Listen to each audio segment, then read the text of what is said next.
बिस्मिल्लाहिर्रहमानिर्रहीम अस्सलामुअलैकुम।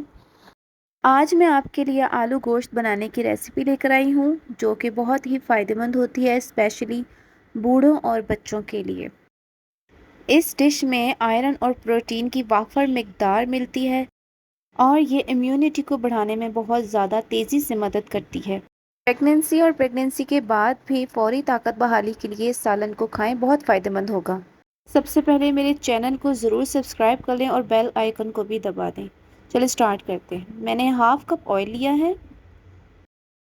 ऑयल आप गरम करने के बाद आपने इसके अंदर चॉप्ड करके 2 अदद चॉप किए हुए प्याज ऐड करने हैं। इस तरह से मैंने चॉप्ड किए हैं बारीक बारीक।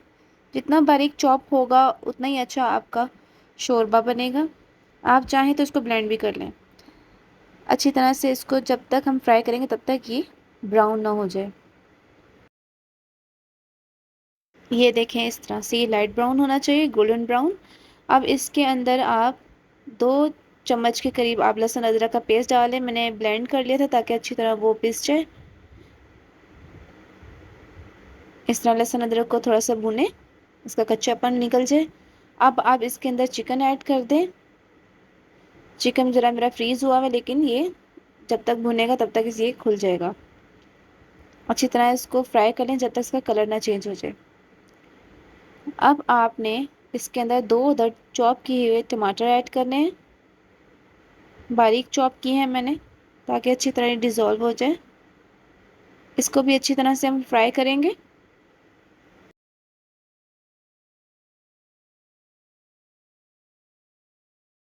इसके साथ ही अब मैं इसके अंदर नमक ऐड करूँगी। 1 चम्मच नमक,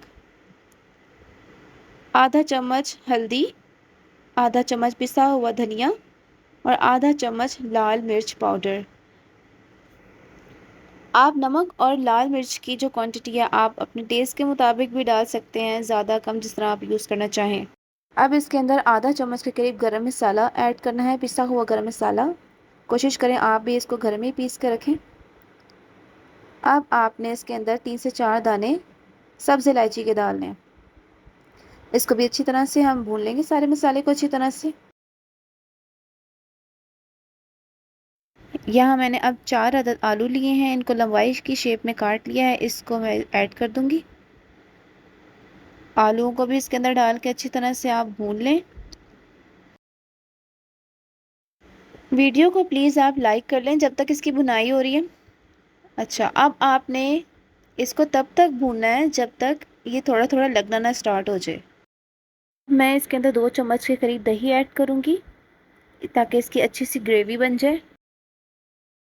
जैसे कि आप देख रहे हैं, जिस तरह मैं इसकी भुनाई कर रही हूँ, अच्छी तरह चमचे की मदद के साथ सारे मसाले को आपने पीसना है, अच्छी तरह से डिज़ोल्व हो जाए। मसाला इसमें बिल्कुल खड़ा खड़ा नहीं रहना चाहिए। जितनी अच्छी भुनाई होगी उतना ही अच्छा आपका सालन बनेगा। देखिए, हल्का हल्का लगना स्टार्ट हो गया है, इसका मतलब ये अच्छी तरह भुन चुका है। जब ऑयल और मसाला सेपरेट हो जाए तो इसका मतलब है ये इसकी भुनाई हो चुकी। अब मैं इसके अंदर पानी डालूंगी, तकरीबन 1 लीटर के करीब मैंने इसके अंदर पानी डालना है। अच्छी तरह से मसाले को सारा मिक्स कर लें पानी के साथ। यहाँ पर आप चेक कर सकते हैं नमक, अगर आपको नमक कम या ज़्यादा लगे तो आप इस तरह से एडजस्ट कर सकते हैं। अब आपने इसको तकरीबन 25 मिनट के लिए मीडियम फ्लेम पर कुक करना है। तो रेडी हो गया। अब आपने इसको गार्निश करना है हरे धनिए के साथ और हरी मिर्च के साथ। चैनल को सब्सक्राइब करना बिल्कुल ना भूलिएगा और वीडियो को लाइक करना भी बिल्कुल भी नहीं भूलिएगा।